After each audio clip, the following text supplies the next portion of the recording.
Salam. Welcome, Madam Nazia. अस्सलाम वालेकुम वरहमतुल्लाहि वबरकातुहू। एम्बेसडर ऑफ द मंच शो के साथ मैं हूं नासिया और हम आज मौजूद हैं अपनी जर्नी पर एक नई डेस्टिनेशन, एक नई लोकेशन पर। गाइस, हम मौजूद हैं at the residence of ambassador of Ghana to Qatar and really we are fortunate enough to connect with the ambassador of Ghana to Qatar, his excellency Mohammed Nuruddin Ismaila. अस्सलाम वालेकुम वरहमतुल्लाहि वबरकातुहू। Your excellency, how you are doing? Alaikum salam, quite well. Thank you. Okay, my first question, I really am inquisitive to know who inspired you to, pursue your journey in diplomacy. My journey in diplomacy took a very long route. I graduated from the University of Ghana and I studied a course of study which took me to Egypt. I started my degree program in philosophy, Arabic, and religious studies. Oh. As part of my language program, I was sent to Egypt for 1 year. We used to call it the Year Abroad program. And that was my first exit outside the country. And it happened to be in Egypt, where we went to practice oral speaking Arabic in Egypt at a university called Jamiat Ain Shams near Abbasiyah roundabout. It was there that I got the first exposure to the outside world. And while there as a student, I had contact with the Ghana embassy in Egypt and our diplomats working there. It didn't come across to me that I'll be pursuing a career in diplomacy. Upon going back to Ghana and completing my first degree program, where I graduated and combined philosophy and Arabic, I then decided to pursue a master's degree in international relations at the University of Ghana. And where I did the degree is called the Legon Center for International Affairs and Diplomacy. It was while there that there was an opening in the Ministry of Foreign Affairs, and I applied and got recruited into the Foreign Service. Your Excellency, can you elaborate on some of the recent trade agreement between Ghana and Qatar?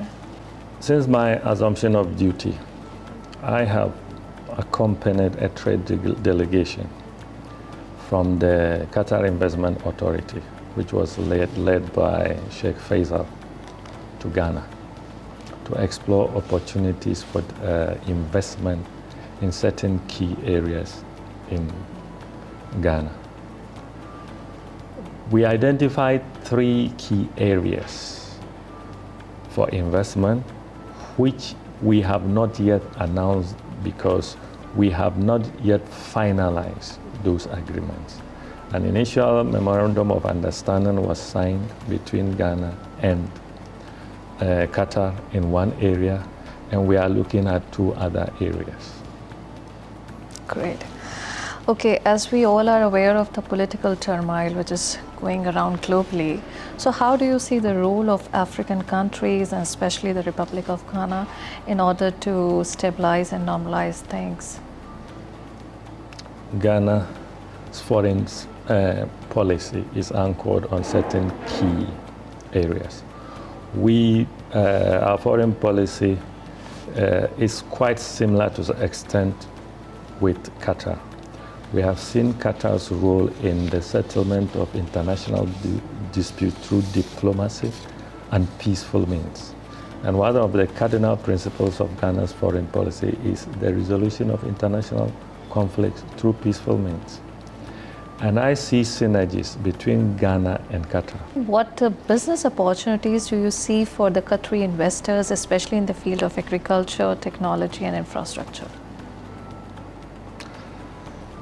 Having been in Qatar for some time, I have noticed that there is a gulf of difference between the levels of development in Qatar and Ghana.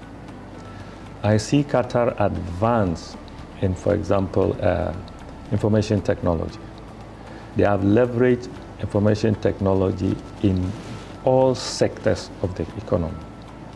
If you look at banking, Qatar National Bank, QNB, they are at the top of it.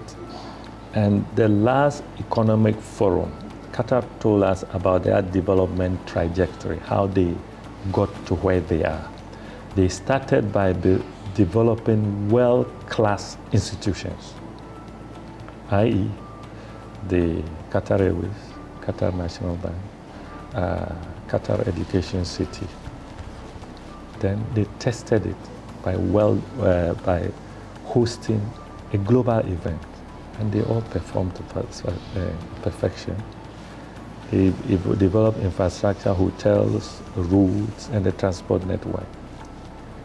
These are areas I think can be replicated in Ghana. Okay, what is the visa process for anybody to visit Ghana? Is it visa on arrival?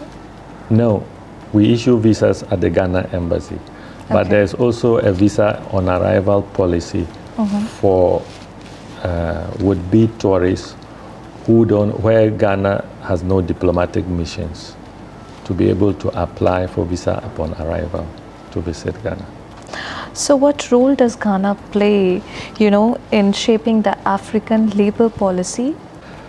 There was a labor dialogue recently between the Gulf countries, Lebanon and Egypt, where labor ministers from some selected African countries participated. The Minister of Labor of Ghana was in attendance, and I was with him during the dialogue, which was held at the Ritz-Carlton Hotel. The starting point for that was the discussions started at the Africa Union headquarters in Addis Ababa. As you may be aware, we have an African Union.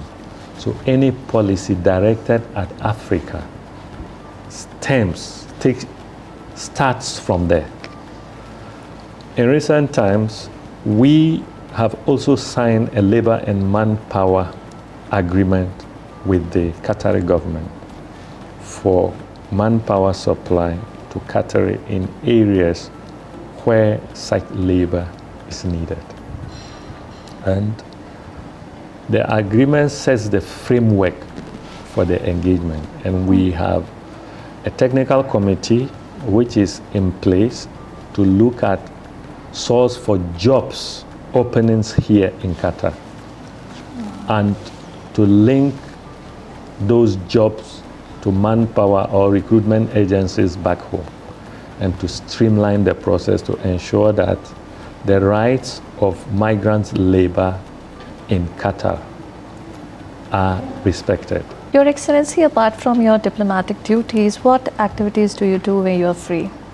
Most often I go to play football every Friday. We have an ambassadors football club. Really? Yes, and we meet as ambassadors every Friday. So are you a person who loves to read books more, or you love to watch movies?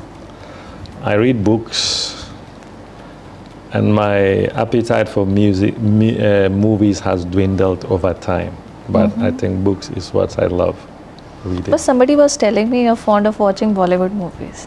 I belong to the old generation.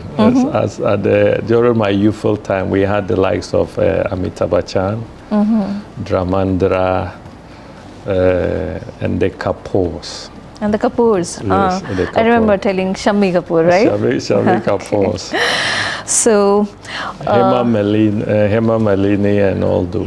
Oh my God, you know so many names. Yes. Mashallah, mashallah. Yes. Thank you so much, Your Excellency, for giving us your time and sharing the valuable insight. Thank you. Before we leave, I want to have a small message from you to all the listeners of FM 107. FM 107, I want to seize this opportunity to thank Madam Nazia for the opportunity granted me to have access and your audience, and to tell you that, and your cherished viewers and listeners, that Ghana is ready for business, and we are starting this process with Madam Nadia and her media team. And we want this not to be the last, but the beginning. Inshallah, inshallah. And thank you very much. Thank you so much once again, Your Excellency. Thank you for your time.